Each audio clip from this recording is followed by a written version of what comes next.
भरपूर गोष्टी माहीत नसल्यामुळे दादाचा सपोर्ट, तो आमच्या घरातला एक अर्धापेक्षा जास्त मोठा डॉक्टर आहे. मग नातेवाईकांमध्ये पण तेच होतं की नाही, हिच्यासोबत जास्त राहायचं नाही, तुला पण लागून जाईल. आणि हो, जेव्हा तुम्ही लग्न करता आहात त्यावेळेस प्लीज टेस्टिंग करून लग्न करा. जे पेशंट आहेत त्यांच्यासोबत थोडंसं व्यवस्थित बिहेव करा आणि महत्त्वाचं म्हणजे त्यांना सपोर्ट करा. आणि जे काही जर तुम्हाला कुठेही त्रास झाला सिकल सेलबद्दल किंवा थॅलेसेमिया कोणत्या याच्यातलं, तर आमचं तामगाडगे ट्रस्ट जे आहे कधी पण येऊन आमच्याकडनं मदत घेऊ शकता. नमस्कार, मी अर्चना राजेंद्र उंबर्गी, स्मृतिशेष श्री मधुकरराव तामगाडगे ट्रस्टची सदस्य. आज सिकल सेल अनिमियाबद्दल मला थोडंसं मी सांगणार आहे.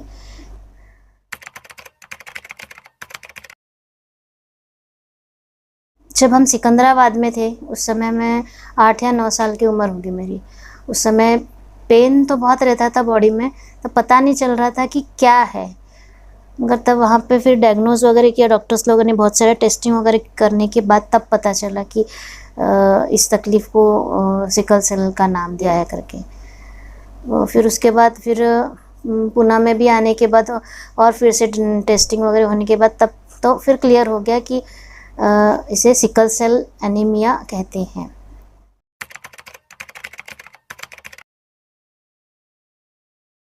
जेव्हा माहीत पडलं की आता हा त्रास आहे आणि हा त्रास पूर्णपणे बरा होणारा नाही आहे, या त्रासासोबत आता मला पूर्ण लाईफलॉंगमध्ये राहायचं आहे, काढायचं आहे ह्या त्रासामध्ये, तर त्रास तर झाला, पण आता 8 वर्षाच्या मुलीला काय समजणार आहे. आईबाबांनी थोडंसं मन पक्कं केलं की तू स्ट्रॉंग आहे, तू पुढे जायचं आहे, अभ्यास करायचा आहे, काही नाही होत बेटा. भावाचा भरपूर साथ. तर त्यामुळे तेव्हापासून ठरवलं की ठीक आहे, मी त्या बिमारीसोबत फाईट करीन आणि कधीच कमजोर नाही पडणार. म्हणजे त्या बालमनातसुद्धा तेव्हापासून मी ठरवलं होतं की नाही, हारायचं नाही आहे, थकायचं नाही आहे, पुढे जायचं आहे.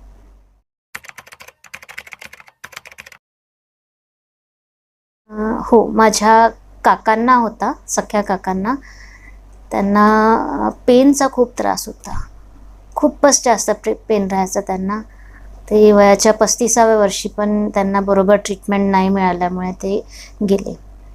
जर त्यांना चांगला ट्रीटमेंट मिळाला असता, ते शहरात राहिले असते. आणि गावात असल्यामुळे गावामध्ये या सगळ्या गोष्टी तेव्हापर्यंत माहीत नाही पडलं ते की काय त्रास आहे. फक्त जॉईंट पेन होते, गोळ्या खा आणि शेकणं करा. तर प्रॉपर ट्रीटमेंट न भेटल्यामुळे काका त्यावेळेस गेले. तर त्यांचे बहुतेक जेव्हा ते लास्ट याच्यात होते तेव्हा टेस्टिंग वगैरे केली, तेव्हा मग माहीत पडलं की ते पण सिकल सेलचे पेशंट होते म्हणून.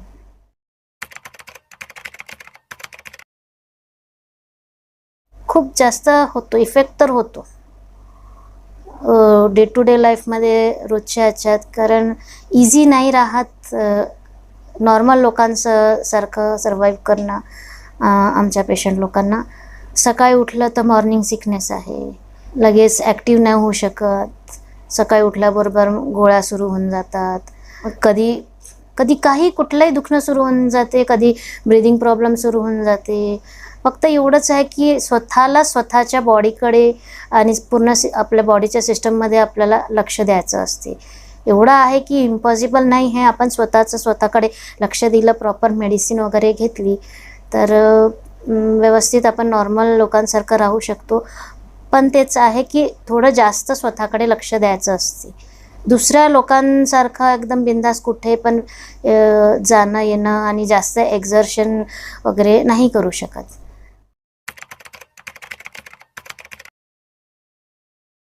माझा इलाज तर लहानपणापासून चांगलाच सुरू होता. मिलिटरी हॉस्पिटल्समध्ये पण माझा प्रॉपर ट्रीटमेंट झाला. मग इथे नागपुरात आल्यानंतरही मेडिकलमध्ये सुद्धा जेव्हा जेव्हा ब्लड ट्रान्सफ्युजन म्हणजे ब्लड कमी व्हायचं, ब्लड लागायचं, प्रॉपर वेळेवर मेडिसिन्स आणि ब्लड ट्रान्सफ्युजन आणि त्याच्यामागे खूप मोठा हात माझे आईबाबा आणि माझा भाऊ यांचा सदैव राहिलेला आहे. तर भरपूर गोष्टी माहीत नसल्यामुळे दादाचा सपोर्ट, तो आमच्या घरातला एक अर्धापेक्षा जास्त मोठा डॉक्टर आहे.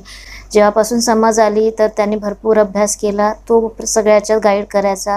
प्लस त्याच्यासोबत डॉक्टरांचं सुद्धा जे काय राहायचं सजेशन्स, की असं नाही असं करायची, बरोबर मेडिसिन्स घ्यायचं, जेवण असं घ्यायचं. तर त्याप्रमाणे तर माझा ट्रीटमेंट सगळ्या याच्यात चांगलंच राहिले आहेत. हां, आतापर्यंतच्या लाईफमध्ये भरपूर ट्रीटमेंटमध्ये सुद्धा अपडाऊन्स आले आहेत, पण ठीक आहे, मी त्याच्यामधने पण निघाली आहे. आता सध्याच्या याच्यात तर मागच्या 20-22 वर्षापासून डॉक्टर गंजू सरांची मला ट्रीटमेंट सुरू आहे. तर ते जसे सजेस्ट करतात त्याप्रमाणे माझं सगळं सुरू आहे.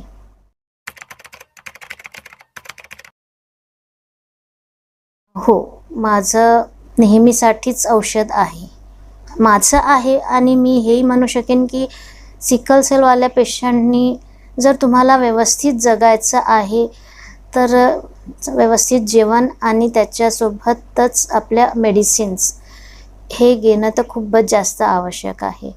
तुम्ही आपल्या मेडिसिन्ससोबत टेकन फॉर नाही घेऊ शकत, की आज नाही घ्यायचं आहे, उद्या परवा, म्हणजे असे गॅप नाही द्यायचे आपल्या मेडिसिन्समध्ये. कारण जसं मी अगोदर बोलली की आपली बॉडी आपल्या हातात आहे आणि स्वतःकडे स्वतःचं लक्ष द्यायचं आहे. कारण आपल्या फॅमिलीसोबत आपण जुळले राहतो, तर आपल्याला काही झालं तर त्यांना सगळ्यात जास्त त्रास होतो. तर त्यांना त्रास नाही व्हायला पाहिजे म्हणून स्वतःकडे लक्ष द्यायचं, एवढंच अगोदरपासून विचार होता. तर त्यामुळे मेडिसिन तर नेहमीच राहतात माझ्यासोबत. म्हणजे मी प्रॉपर मेडिसिन आपला नेहमी घेत असते.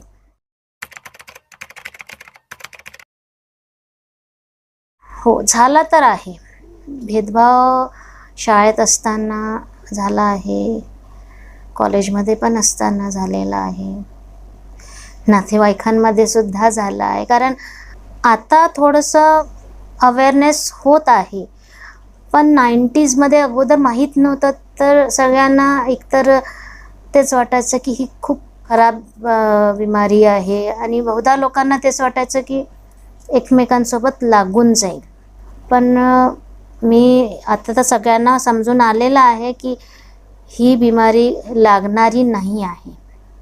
आता तर म्हणजे लोकांना माहीत पडत आहे की ह्या सगळ्या गोष्टी जेनेटिक असतात आणि अनुवंशिक असतात, कोणालाही होऊ शकते. तर भेदभाव तर झाला आहे. शाळेमध्ये असताना जेव्हा मी भरपूर दिवस शाळेत नाही जायची, तेव्हा मैत्रिणी म्हणायचे की तू इतने दिन क्यों नहीं आती, का बरं तू घरी राहते, असं वगैरे. त्यांना मी डायरेक्टली नाही सांगू शकायची की मला काय त्रास होतो आणि मी का बरं घरी. कधीतरी हां ठीक आहे असं झालं, ते हसी मजाकमध्ये घेऊन जायचे. ही कुछ भी बताती ऐसा थोड़ी होता है. टीचर्स लोकांना एक दोनदा सांगितलं तर नहीं नहीं ऐसा कुछ नहीं होता है, तुम अच्छे से डॉक्टर से ट्रीटमेंट करो, ये ऐसी इस टाइप की कोई बीमारी वगैरे नहीं रहती. कारण त्यावेळेस माहीत नव्हतं या सगळ्या गोष्टी. सिकल सेलबद्दल लोकांना त्यावेळेस माहीत नसल्यामुळे वेगळं आपलं काहीतरी मनात जे आलं ते बोलायचे. मग नातेवाईकांमध्ये पण तेच होतं की नाही हिच्यासोबत जास्त राहायचं नाही, तुला पण लागून जाईल. हे मला जवळच्या लोकांकडनं अनुभव आला आहे. पण मग तेव्हाच्या तेव्हा त्यांना क्लिअर केलं की ह्या अशा गोष्टी नाही आहे. ज्याला त्रास असतो फक्त त्यालाच त्रास होतो. हे लागणारी बिमारी नाही आहे की तुम्ही जाणून म्हणता की हे लागून जाईल कोणाला वगैरे, असं डोक्यातनं काढून टाका. त्यांना मग समजवावं लागते. आणि तोच एक प्रयत्न आपला सुरू आहे आमचा की ह्या सगळं जे मिथ आहे, लोकांचा जो गैरसमज आहे, ह्या गोष्टी नेहमीसाठी आम्हाला संपवायच्या आहेत.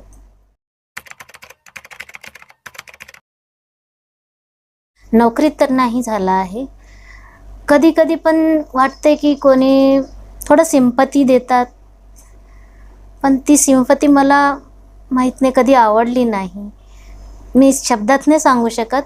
ते फील होते मग की यांना असं वाटतं की मी एक पेशंट आहे आणि त्यामुळे ते आपलं वेगळा एक पॉझिटिव्ह साईड म्हणून दाखवत आहे. ते मग मला समजून येते की ते एक लाचार किंवा एक पेशंट आहे म्हणून ते असं दाखवत आहे, जे मला कधीच नको होतं.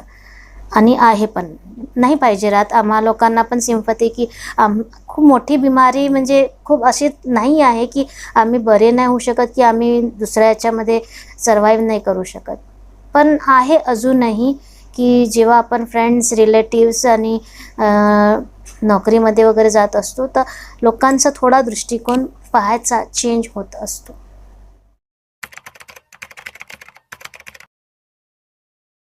खूप जास्त टफ असतो स्वतःला मेंटली प्रिपेअर ठेवणं.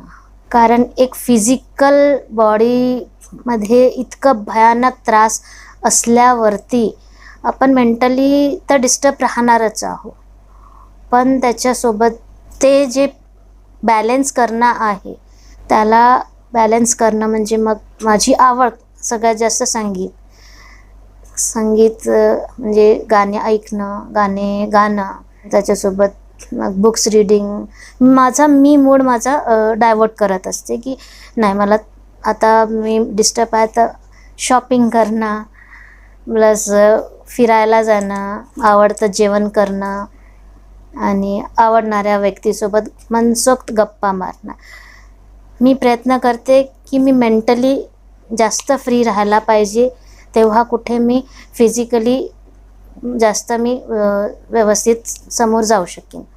म्हणजे मला जे वाटते, ज्या गोष्टींनी मला खुशी होते, मला कधी वाटलं की नाही मला तलावावर जाऊन बसायचं आहे पाण्याजवळ, मी जाते, मी तिथे जाऊन बसते, मी स्वतःला शांत करते. मला मंदिरात जायचं, मी मंदिरात, म्हणजे असं पर्टिक्युलर मी हे सांगू नाही शकत की कशा आणि कोणत्या गोष्टीवरून मी मेंटली शांत होईन.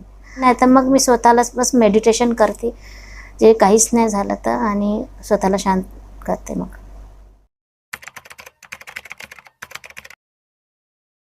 आता 2 प्रश्नाच्या अगोदर तेच जे बोलली की जे लोकांमध्ये आता गैरसमज आहे आणि एक विचार करतात की ही बिमारी कधीच ठीक होणारी नाही आहे आणि लागणारी आहे, तर मी प्लीज हे सांगायची इच्छुक आहे की तुम्ही या सगळ्या गोष्टी डोक्यातनं काढा. फक्त पेशंट लोकांकडे व्यवस्थित लक्ष द्या.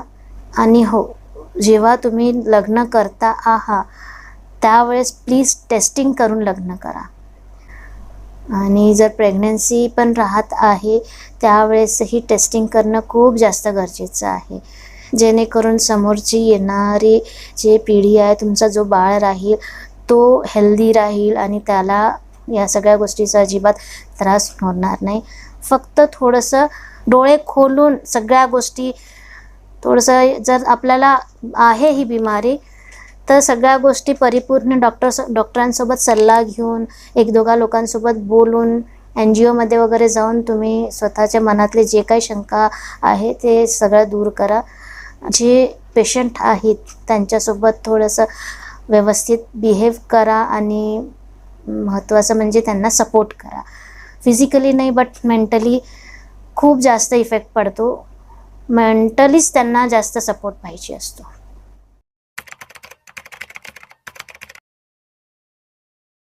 आज आता दुनियेमध्ये सिकल सेल, थॅलेसेमिया या सगळ्या गोष्टी भरपूर माहीत पडला आहे लोकांमध्ये.